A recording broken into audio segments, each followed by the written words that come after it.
근데 본인이 결정을 한번 잘못했을 경우에는 정말 여기서 오는 어떤 손해라는 것은 정말 클 수가 있거든요.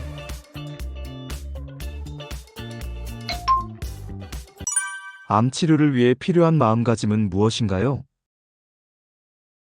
우리 환자분들이 대개 이제 암을 진단을 받으면 대개 이제 수술이나 항암 방사선 하잖아요. 그러면서 자기 자신의 몸을 맡겨가지고 이게 치료를 해주는 어떤 주치의나 아니면은 뭐 혈종 선생님이나 그 다음에 방사선 종양학과 선생님들 말을 따를 수밖에 없어요. 특히 이제 항암 같은 경우 하게 되면은 항암 외에는 아무것도 하지 말라 이렇게 말씀을 많이 하죠.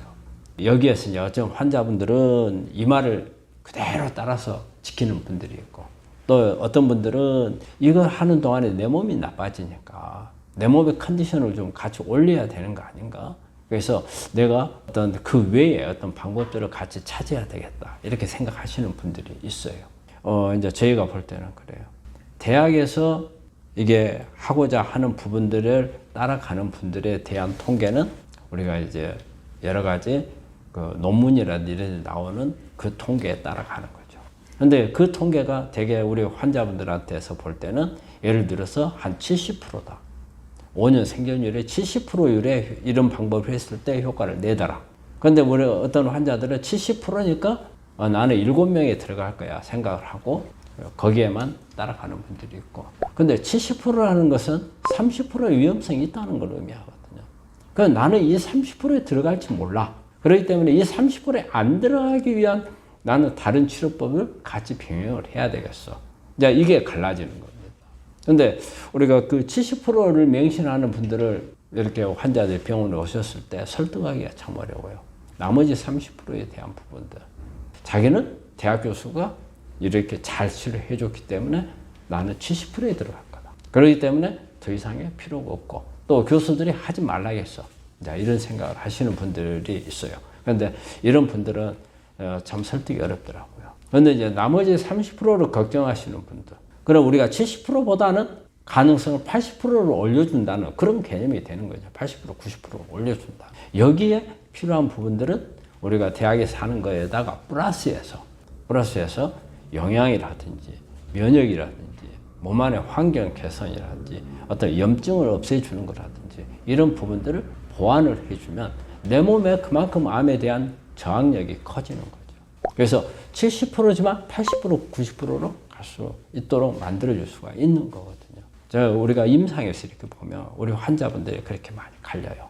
근데 요즘에는 여러 가지 이렇게 자료들이 방송이라든지 유튜브라든지 이렇게 언론 매체를 통해서 많이 나오다 보니까 뭔가가 현대의학적인 방법만 가지고는 부족하다고 생각하신 분들이 상당히 많아지는 것 같고 또 이런 분들이 처음에 원발이어가지고 원발 수술해서 관해 상태 될 때까지는 대학에 하고자 하는 대로 따라가고 하다가 나중에 이제 재발 전이가 된 분들이 이제는 잘못했구나. 이제 이런 부분들 해야 되겠구나. 가서 오시는 분들도 있는 것 같아요. 근데 저는 우리 환자분들한테 그걸 말씀드리고 싶어요. 본인의 몸은 본인이 결정을 하는 건 맞습니다. 근데 본인이 결정을 한번 잘못했을 경우에는 정말 여기서 오는 어떤 손해라는 것은 정말 클 수가 있거든요. 그래서 저는 상식적인 치료를 하라고 그래요. 예를 들어서 수술을 항암 방사선해서 가성비가 좋은 치료는 당연히 해야 되는 거고 여기다가 이렇게 거칠어진 것을 조금 깨끗하게 만드는 부분이 필요하지 않겠나. 우리가 상식적으로 생각을 할 때 이걸로 해서 다 됐으니까 안 해도 된다. 그러면 이 거친 부분이 있으면 이 부분이 내가 그냥 가만히 있어도 좋아질 것 같으면 안 하는 거죠. 하지만 이 거친 부분을 뭔가가 조치를 해줘야 내가 좋아질 수 있겠다 이렇게 판단을 한다면 필요한 치료를 받는 게 답입니다. 그래서 이런 치료를 결정하는 것도 저는 상식선에서 결정하시면 된다고 생각을 합니다. 암 환자의 재발 전이 얼마나 위험한가요?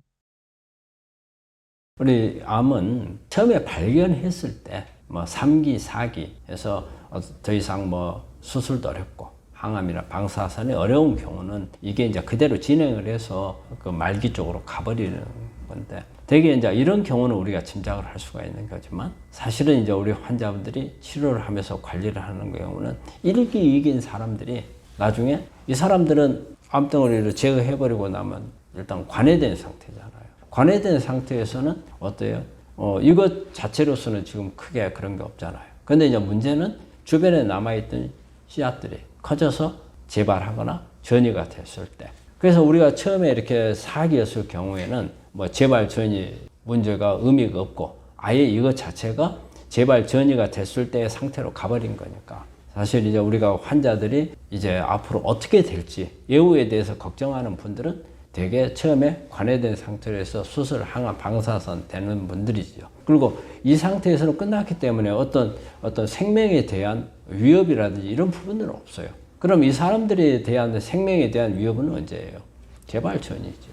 그렇기 때문에 재발 전이가 됐을 때 이제 덩어리가 아주 조그만했던 덩어리들이 점점 커져서 다시 큰 덩어리로 나오고, 근데 이때 나온 덩어리는 처음에 원바람이 있을 때 덩어리하고는 달라요. 성질이 달라요. 여기서 시작했으니까 우리가 재발이고 전이란 말을 쓰는 거 아니냐 이렇게 생각하겠지만 암은 생명체예요. 생명체이기 때문에 똑같은 상태라고 보지를 못해요. 그래서 갈수록 여러분들이 몸 안에서 안 죽고 살아남았다는 것은 이 재발 전이가 되는 암이라는 것은 원발하고는 다르게 수술에서도 살아남았고 항암 때도 살아남았고 방사선에도 살아남은 애들이에요. 그러면 정말 산전수전 다 겪고 살아남았기 때문에 처음에 원발암 성질하고 이 암 성질은 이제 달라요. 사람이 달라졌어요. 어떻게 보면 이게 처음에 원발암은 예를 들어서 꼬마 정도라고 생각하면 돼요. 우리가 쉽게 제압을 할 수가 있는 건데, 이때 재발 전이하면 군대 가서 뭐 특전사에서 훈련을 받고 특수훈련까지 다 받은 이런 거라고 생각을 한번 해볼게요. 이거 잡기 어렵죠. 그렇기 때문에 재발 전이가 된 암세포는 항암제도 잘 안 듣고 뭘 해도 잘 안 들어요. 그리고 우리가 이렇게 검사를 하고 이렇게 분석을 다 해보면 여러 가지 방어막을 다 쳐요. 이게 암 주변에다가 면역세포들이 와서 공격 못하게 면역세포를 자기 편으로 만들어서 다 쏴버리기도 하고, 우리가 ECM이라고 해서 세포 주변에 이렇게 떠있는 물질들이 있거든요. 여러분 다 끌어다가 성을 쌓아요. 막을 다 만들어 놔요. 이런 거. 그리고 면역세포가 그냥 와서 보호만 해주는 게 아니고 다른 면역세포 와서 공격을 하면 공격을 못하게 쥐가 나서가지고 이걸 차단을 시켜버리는 이런 것도 하고, 그리고 튼튼한 벽을 쌓아가지고 항암이라든지 이런 게 뚫고 들어오지도 못하게 만들어버리고 이런 것을 하는 세포로 바뀌어버리는 거예요.